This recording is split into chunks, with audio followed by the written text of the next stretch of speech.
一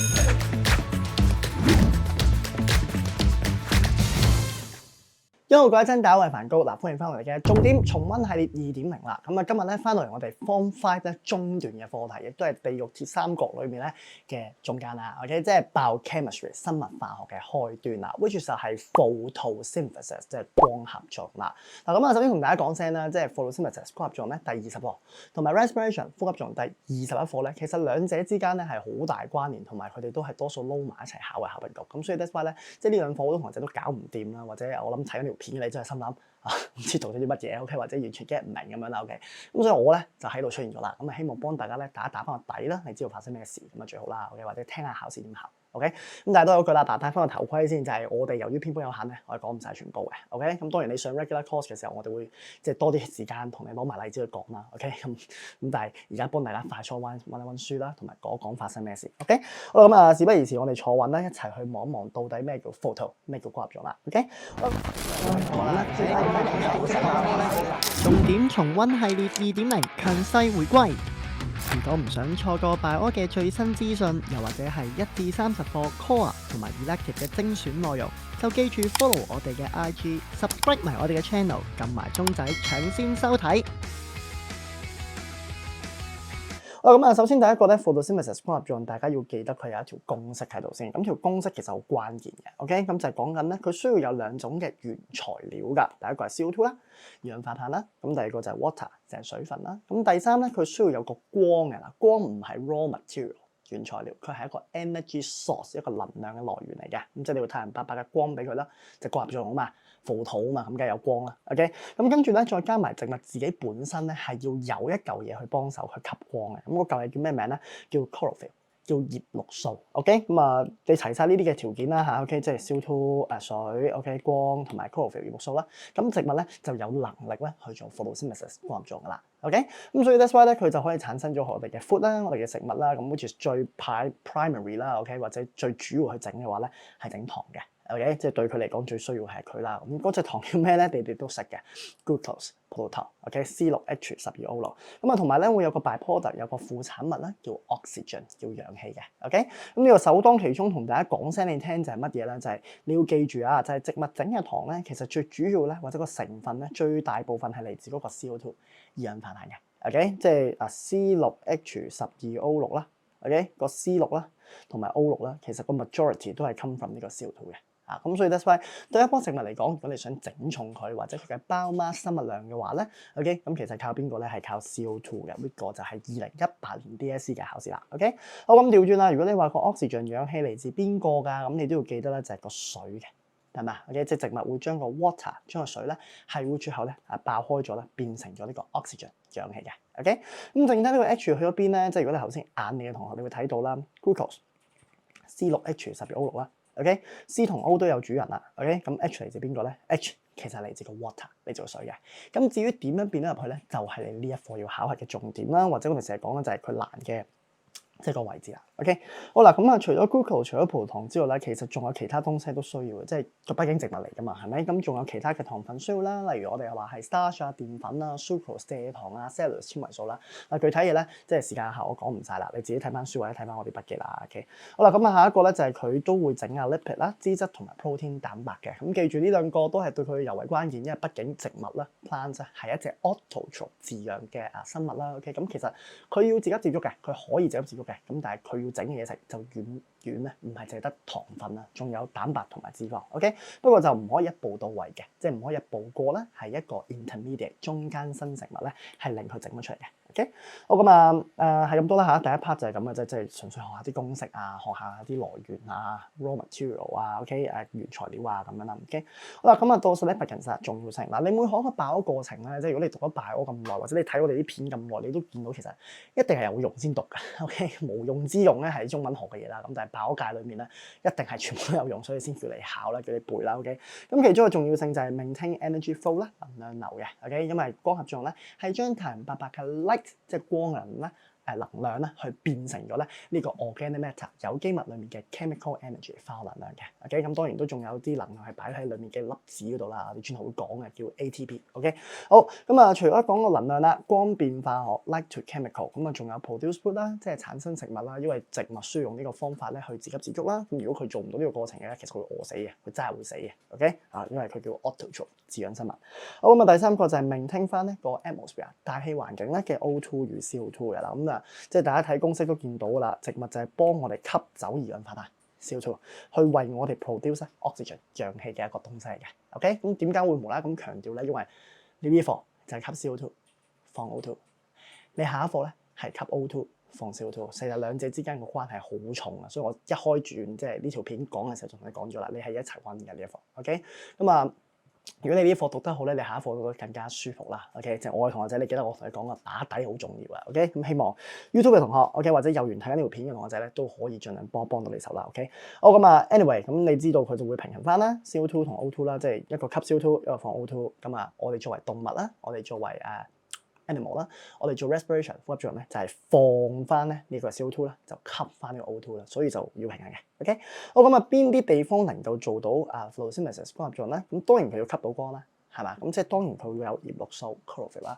咁葉綠素咧其實就係裝住喺咧 chloroplast 葉綠體裡面嘅。咁呢粒嘢係一個 organelle 啦，係一個細胞器啦。OK， 咁你要記得嘅嘢就係佢係 double membrane 嘅啦。記住第一個 point 啊，佢係 double membrane bound organelle， 即係雙膜包圍嘅細胞器嚟㗎。OK， 咁除咗呢一個係 double 之外咧，仲有你下一課嘅 mitochondrion 線粒體啦，同埋 nucleus 細胞核嘅。OK， 咁呢個我想你知道啦。咁啊，裡面嘅結構有嚿嘢叫 phthalate 叫類囊體，就好似呢嚿嘢咁樣啦，一粒粒即係呢個一份份一橫咁嘅嘢啦。OK， 咁啊叫 phthalate 叫類囊體，咁佢哋咧全部都係 interconnected， 即係互相連接嘅。咁所以 that's why 你見到嗱呢度行過去好快啦，呢度行過去好快啦，呢度行過去好快啦，好似互相拖手仔咁樣啦。OK， 好近大家嘅，咁所以就可以增加咧個 transport 嘅 efficiency， 裡面運送物質就會快啲啦。OK， 咁第二咧就其實 phthalate 咧係一個 disc shape 啦，OK， 即係好似個豆沙包盤狀咁凸起咗啦。咁所以佢可以 increase assay 啦，即係增加翻個表面積，去等佢咧裝翻多啲 chlorophyll， 即係葉綠素嘅。咁嗱呢啲我諗好例牌嘅適應結構特徵啦，即係 structural adaptation。如果你係一個 form 5嘅同學仔咧，我相信就應該難唔到你㗎啦，描述。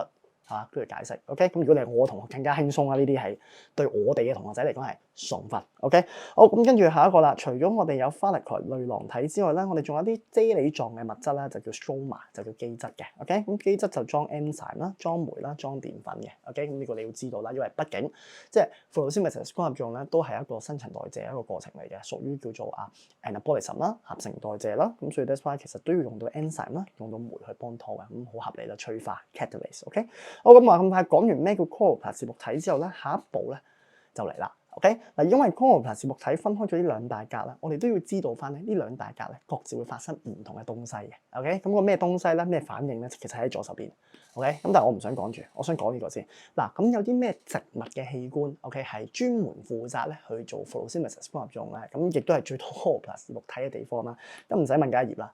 係嘛？葉係向上山啦，係咪？仲識得喺神科學個向光性 phototropism 啦，係咪？佢係向住光山向光走啦，佢吸光係最屈機嘅 suppose。OK， 咁啊嗱，葉嘅部分咧，即係梵高提一提你啦。我哋都無謂錯 cheat 或者無謂咩頹廢啦。OK， 你以前喺方科咧第9課嘅時候有學過一部分嘅，咁我唔好扮唔記得啦。嗰課學 gas exchange 氣體交換，唔記得咧，係落翻我哋啲 channel 去望一望啦。OK， 或者睇翻我本筆記或者你本書啦。OK， 好啦，咁啊葉嘅結構都係嗰句有啲適應嘅特徵啦 ，adaptive feature 令到佢可以吸光，即係比較屈機啲嘅 broad and flat 啦，係嘛？寬大扁平，增加表面積 SA 啦，比較薄。OK， 啲光咧係 more easily to penetrate 嘅，更加容易穿透化葉啦。咁呢啲都其實係呢隻手臂眼見功夫啦，你學過。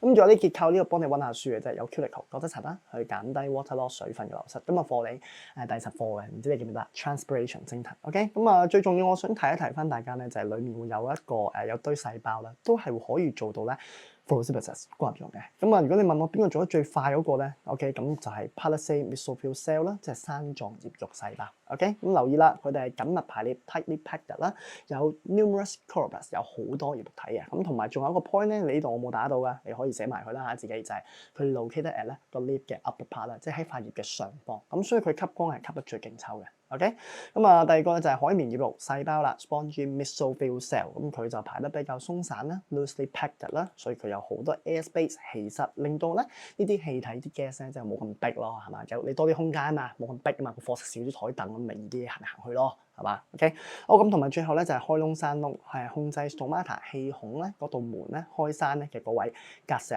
保衛細胞。OK， 咁保衛細胞咧都其實有少少咧嘅 corpus 葉綠體嘅。OK， 咁所以嗱你要知道邊啲細胞係綠色啦，邊啲細胞可以做到 photosynthesis 光合作啦，邊個最快，邊個最慢咁樣嘅。OK， 咁啊你會問我點解我哋要 focus 呢個位咧？因為我事不宜遲，即刻講下呢啲題目啦。OK， 我一打開份卷，成個腦一片空白。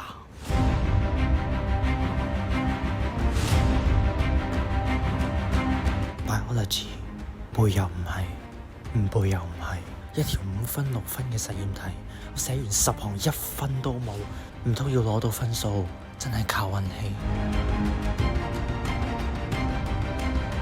係咪温飽温到好辛苦、好迷茫咧？其實 biology 生物呢科咧要準備咧，的而且確咧係有方法嘅。Long question 長答題咧，亦都唔係真係咁難去得分嘅啫。只要配合翻一啲嘅答題框架啦、測題嘅思路，再加埋我哋獨有嘅記憶法嘅話咧，你自然就可以學得到、用得到同埋考得到啦。我哋 Uni Biology 咧為大家提供咗中4到中6嘅生物專科補習班啦。如果大家係有興趣嘅話咧，可以撳入去我哋嘅 description 嗰度睇翻啲課程資訊。我哋咧會幫大家用最短嘅時間、最高效嘅教材咧，幫你咧喺 DSE 裏面考獲理想嘅成績。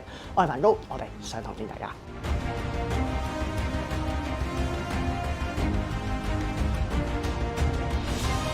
叮叮啊！呢度 boom 咁啊！2018年嘅 DSE 就考過一條咧，我哋叫做 adaptation 啦，同埋 vertical leap 嘅問題㗎啦。咁啊，當時咧你睇翻條題目啦，個就俾你啦，係咪？你見到上面有塊葉，下面有塊葉啦。OK， 咁呢塊葉咧，上面嗰塊咧其實就係一塊打橫生葉嚟嘅。你見到大部分嘅photosynthetic tissue 即係做光合作用嘅組織啦。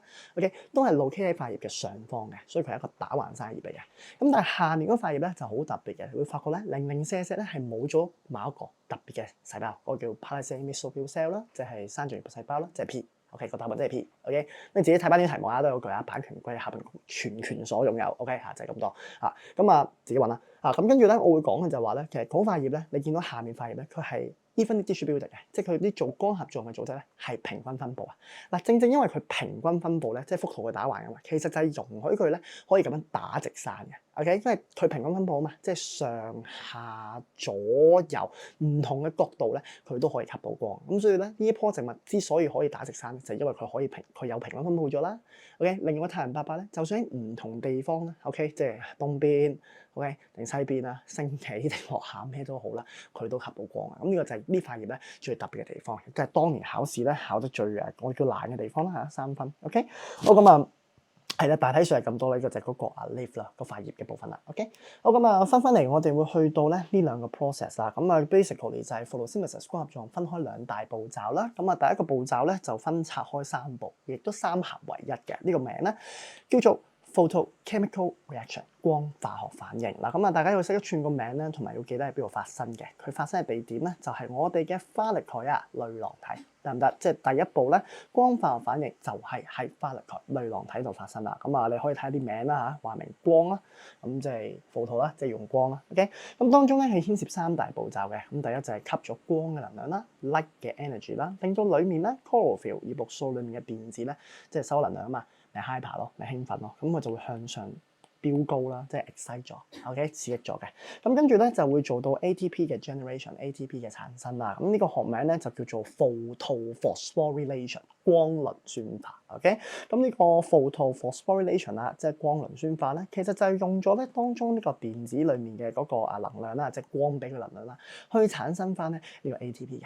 OK，咁即係當中你要記得就係話佢係 ADP 啦加 P 啦，咁啊箭嘴出咗 ATP 嘅。OK，咁你要知道就係用咗個能量，用咗光嘅能量咧去製造 ATP，一個係 energy carrier， 一個能量載體咧，一個代幣，即係佢 ATP 就好似粒電池咁啦，不如你咁諗就係有呢粒電池咁，你咪稍後嘅步驟可以用到呢粒電咯。OK， 用呢啲能量咯。OK， 好咁啊，跟住咧仲有我哋嘅第三步嘅，呢度裡面會做埋咧 photolysis of water 水的光解啊。OK， 咁即係其實好簡單講句就係將水分用光係去拆開佢啦，咁就叫做 photolysis of water 啦。OK， 好咁，所以 that's why 一個光嘅能量懟落去啦，個水爆開咗啦，咁啊出咗啲氫啊，出咗氧氣啊、oxygen 啊、電子啊咁樣啦。OK， 咁 O2 氧氣咧就作為一個 byproduct 副產物會放咗出去嘅。咁頭先我哋都講過啦，就出咗環境噶啦。OK， 好咁，但係咧呢個 H 正啊，呢個氫呢啲咧，其實會俾人哋 accept 咗，俾人哋接收咗嘅。嗱，留意頭先話整咗電池啊嘛，咁原來仲有另外一樣嘢會整出嚟嘅喎，就係喂呢個 H 呢個氫咧都會俾個植物咧拎埋嚟用嘅。咁裡面咧有個人咧就叫 NADP 啦。OK， 咁其實佢就會係一個呢度係順豐哥哥負責派快遞咧，佢就會收咗呢個快遞，然後咧就孭住咗佢嘅。個學名就叫 NADPH，OK， 即係 NADP 哥哥收快遞加 H 正，咁啊變咗 NADPH。咁個快遞有冇用咧？梗係有用啦，咪就係去到後面嘅步驟啦，再攞嚟使用啦，再攞嚟去整啦，就係咁樣啦。OK， 好咁啊，凡哥一定要提醒你嘅嗱，呢個 photochemical reaction 光化反應啦，一定要有光先得嘅，冇光佢唔得嘅，因為佢要有能量啊嘛。OK， 咁另外一樣嘢就係三個步驟啦。OK， 分開三個，亦都三合為一嘅。咁大家一定要記得係佢哋嘅即係個內容啦，做咗啲乜嘢啦，個名叫咩名啦，邊度發生啦，同埋出咗啲咩東西都要記得嘅。OK， 咁啊，事不宜遲都同你講啦嚇，即係喺考試角度出發就考過12年嘅 DSE 啦嚇，問你光係有咩用咧 exactly。OK， 17年 DSE 就問你呢個過程喺邊度做啦，19年嘅 DSE 咧就問你又係呢個過程喺邊度做啦咁樣啦，咁跟住就再加後面啲小問題啊，我哋轉頭講。OK， 好啦，咁再睇埋我哋嘅落去啦。咁第二個步驟咧，即係嚟到 Phase 2第二步啊。嗱，而家啱啱吸咗光。OK， 你知道出咗 ATP， 出咗 NADPH， 同埋咧 OK 嗱，即係 ATP 你有啦 ，NADPH 有啦 ，oxygen 氧氣有啦，呢度有三格嘢嘅，呢三格嘢咧得 oxygen 氧氣咧係唔會再攞嚟用嘅，即係你唔會參與喺後面反應啦。其他嘅 ATP 咧同 NADPH 咧都會俾第二個步驟使用嘅。咁第二步叫咩名咧？就係爆嗰屆嘅李白啦 ，Kelvin。OK， 卡爾文嗱，我唔知你中唔中意李白啦。OK， 即係可能餘下讀咗好正係咪？你而家識 rap 咁滯咁，但係做一個 DSE 考生 ，OK， 即係你都要識得爆嗰屆係李白嘅 Kelvin 卡爾文。咁啊，卡爾文循環啦 ，Kelvin cycle 或者叫 carbon fixation 碳固定啦。咁佢就係一個 dark reaction 暗反應，佢唔使光嘅。OK， 咁但係佢唔使光，佢要乜嘢咧？佢就要噴你上一步整嘅嘢咯。OK， 即係 ATP 啦、NADPH 啦，同埋我哋咧仲有一個嘅就係環境俾我哋嘅 carbon dioxide 二氧化碳。OK， 好啦，咁先講翻先嗱，呢個過程喺邊度做㗎？就喺咧我哋第二步嘅 stroma 基質度做嘅嗱。第一 part 係花崗岩類囊體，第二 part 係 stroma 係基質，咁你要記得個分別嚇。OK， 咁當中又係分開三個步驟，亦都係三合為一，佢嗰個循環嘅。咁第一步就係 fixation 啦，固定啦，將個 5C 5碳化合物就加咗個 CO2， 即係拎咗嚟用咁解，就叫固定啦。咁啊擺落去啦，變成 3C 三碳化合物。OK， 咁啊三碳化合物咧，其實就唔係植物攞嚟用得到嘅東西嘅，因為佢要製造糖分，佢要整嘢食嘅話咧，佢要經歷一啲嘅轉換嘅。OK， 咁所以5啦，加咗1啦，5加1就6啦，係咪？咁6咧，呢一棵植物就好成功爆開咗，變成2粒咧 3C compound 三碳化合物。咁呢個步驟叫 carbon dioxide fixation 二氧化碳嘅固定。OK， 咁第二步就係氣郁啦，留意就係要將 3C compound 三碳化合物咧變成另一個身份，等我哋可以組裝糖分嘅。咁個身份叫咩名咧？就係佢啦，叫 TP 啦，叫 Charles Phosphate 丙糖磷酸。OK， 咁所以你見到咧 3C compound 三碳化合物要去改頭換面啦，去變成其他東西嘅。咁呢個過程咧就叫做 reduction of 3C compound 三碳化合物的還原。咁啊，你又係要識一串啦嚇，即係你要記得啦。OK， 咁還原嘅時候咧，因為你見到個名好型啦嚇，還原喎係嘛，要改頭換面喎，變名咁樣喎，咁所以要點樣啊？咁凡哥就一定要提醒你嘅，其實咧呢個過程咧就需要用到咧你第一步出到嚟嘅 ATP 啦，同埋我哋嘅 NADPH 嘅，即係大家要記得啦嚇，就係用翻你第一步整嘅嘢。OK， 咁所以 that's why 你見到個箭嘴咁指入去啦，就係用嘅意思啦。OK， 咁所以嗱，好明顯啦，冇第一步係唔會有第二步噶。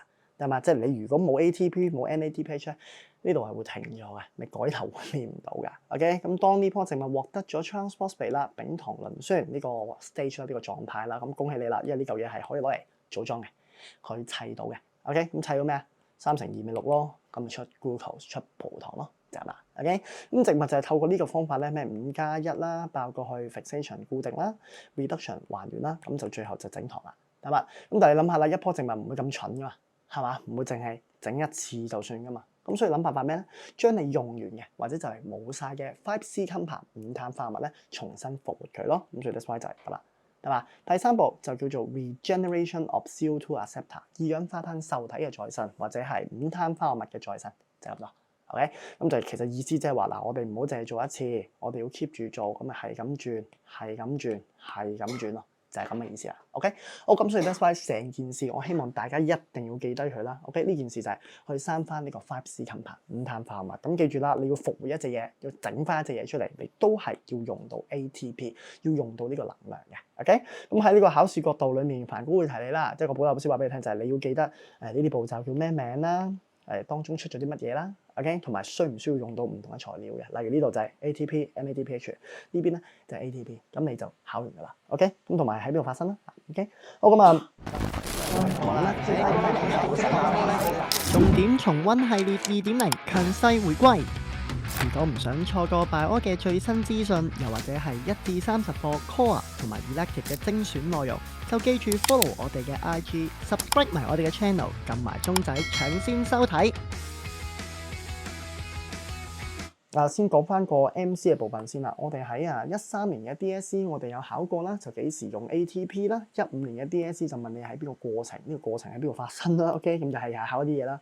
19年嘅 DSE 就問你，如果冇光嘅話，咁會點樣影響呢個 Calvin cycle 卡爾文循環啊？頭先講完未？冇光即係冇第幾步啊？1咯，咁第二步會點啊？你諗啦。第3少咗 CO2 會點咧？或者冇 CO2 嘅時候，呢一個第二步會發生咩事咧？即係直接提你啊！冇咗原材料會點啊？你第一步都冇會點啊？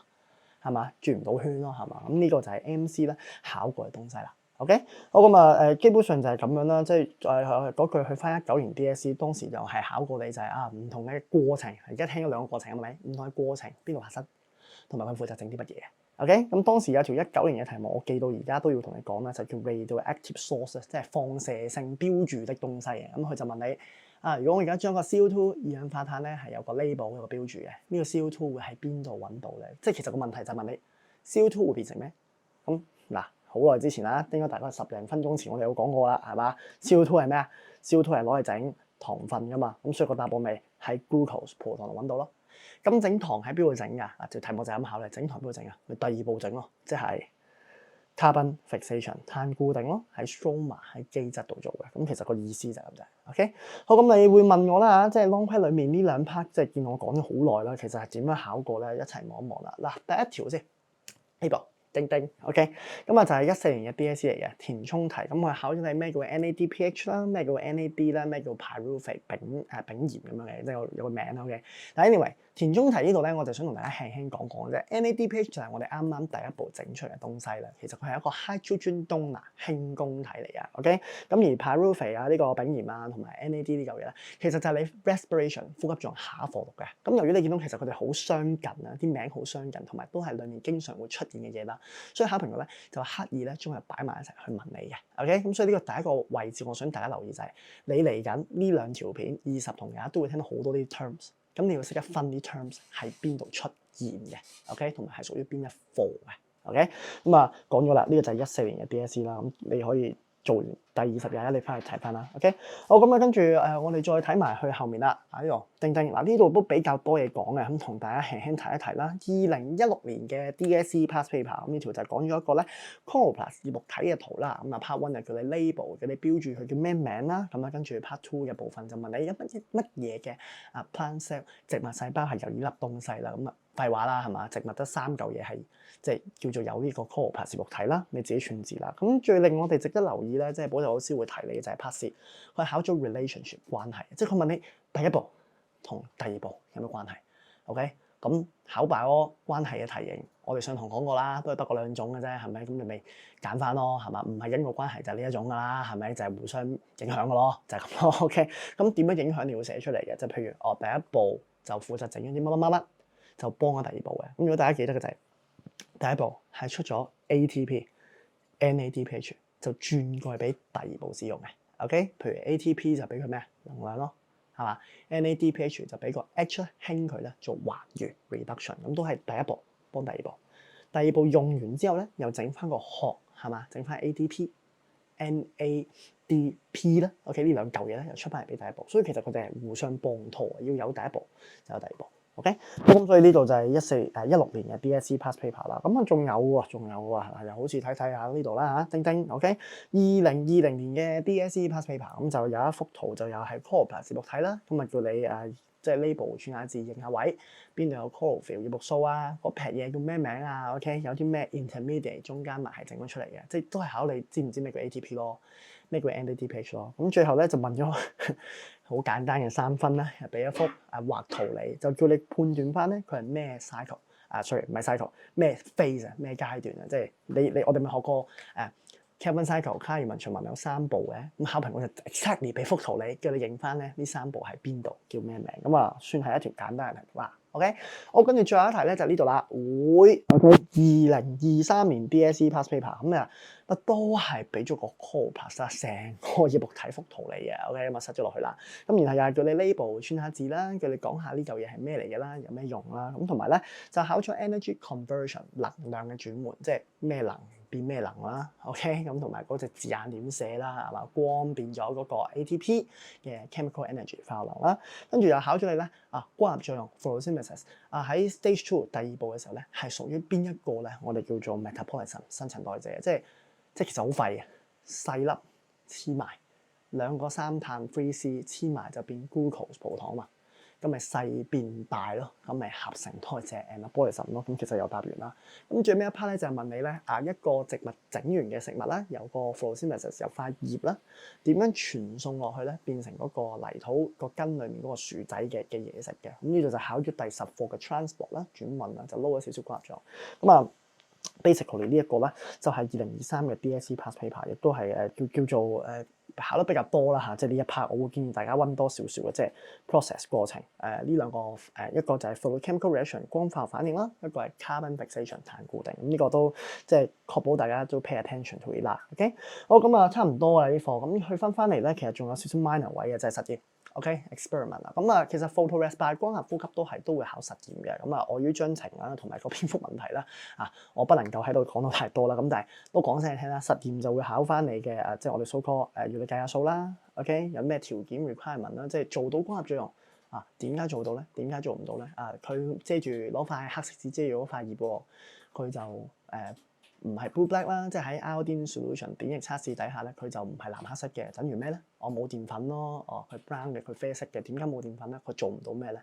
咁呢度有一系列嘅推論啦，同埋實驗嘅處理嘅。OK， 咁我即係如果你上我堂學仔，你知道我教過你一個框架，你要去處理佢啦，要識得比較啦。咁上堂再講啦，呢啲真係太詳細啦。OK， 咁同埋有出個計數題啦，即係問你呢棵植物嘅 actual photosynthetic rate 真實嘅光合作用速率或者俾個實驗圖你，好似係14年 DSE 咁啦，佢吸咗幾多氧氣sorry， 佢 release 咗幾多 oxygen 幾多氧氣放咗幾多氧氣出嚟，佢1個鐘裡面放幾多咁咪叫你計下數咯。OK， 咁19年 DSE 就考咗你一個好型嘅字啦，就問你有咩 variable 咩變項啦，即係又係考評嗰典型嗰啲實驗題又有幾多不同，跟住個結果會係點嘅，有咩結論嗰啲咯嚇。咁19年就出咗 variegated leaf， 即係斑葉。OK， 即係一塊葉又有綠色嘅地方啦 ，OK， 又有黃色嘅地方啦，咁即係又有 chlorophyll， 又冇 chlorophyll 葉綠素咯，就係咁咯。OK， 咁考過啦。咁我一打開份卷，成個腦一片空白。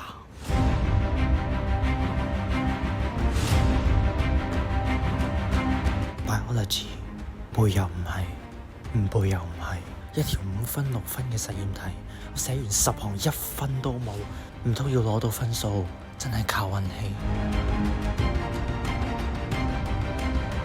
係咪溫飽溫到好辛苦、好迷茫咧？其實 biology 生物呢科咧要準備咧的而且確咧係有方法嘅。Long question 長答題咧亦都唔係真係咁難去得分嘅啫，只要配合翻一啲嘅答題框架啦、測題嘅思路，再加埋我哋獨有嘅記憶法嘅話咧，你自然就可以學得到、用得到同埋考得到啦。我哋 Uni Biology 咧為大家提供咗中4到中6嘅生物專科補習班啦。如果大家係有興趣嘅話咧，可以撳入去我哋嘅 description 嗰度睇翻啲課程資訊。我哋咧會幫大家用最短嘅時間、最高效嘅教材咧，幫你咧喺 DSE 裏面考獲理想嘅成績。我係梵高，我哋上堂見大家。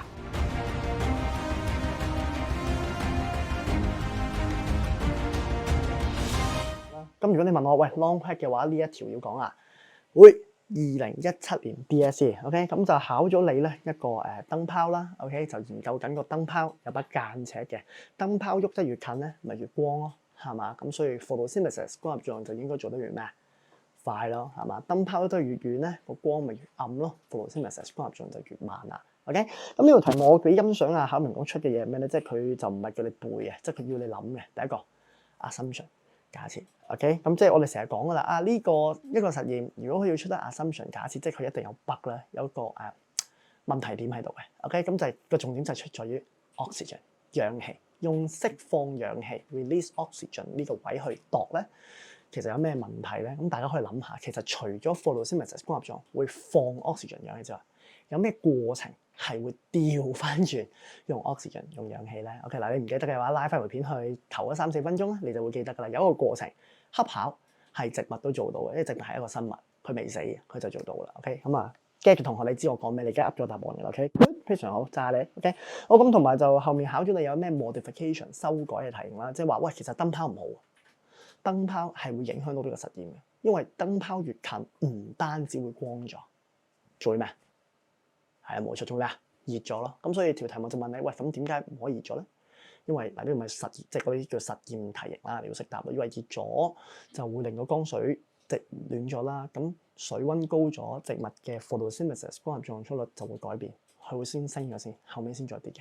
咁咪多過一個變項咯，係嘛？即係個實驗唔應該多過一個變項去改變咁多嘢噶嘛？你應該係你要研究光就光，溫度就溫度，唔可以光加溫度咁樣噶嘛。咁即係個實驗嘅 setting 唔應該俾你咁做噶嘛嚇。